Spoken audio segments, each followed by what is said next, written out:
I do not want to decriminalize DUIs. First at 11, changes in the way South Florida courts handle DUI cases, and some say it's sending the wrong message.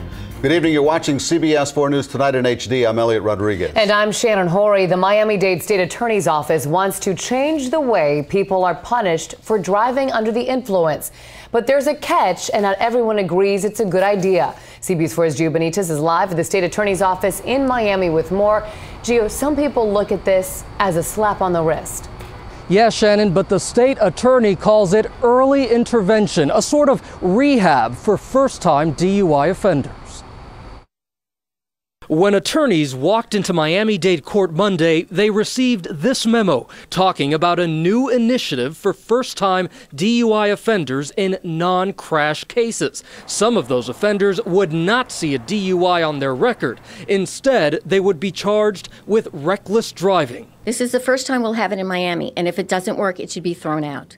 Janet Monshine of Mothers Against Drunk Driving wants to make sure courts are tough on DUI offenders. The state attorney agrees, but wants to offer a new program. A first-time offender would spend 6 to 12 months getting treatment. In some cases, a special sobriety lock would be installed in the offender's car, and fees could add up to around $3,000. Ed Griffith is with the state attorney's office. We want to be involved in the cases where we can turn somebody's life around before somebody gets hurt. Monshine wants to see how the program works over a year. In essence, you are asking for a tracking system, aren't you? Absolutely.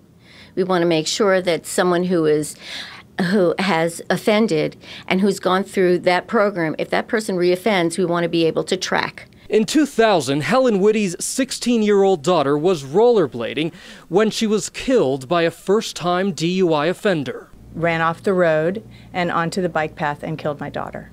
She hopes a first-time DUI does not become a slap on the wrist. And I do not want to decriminalize DUIs. When you look back 5-10 years from now, we'll be able to tell whether this was something good or not.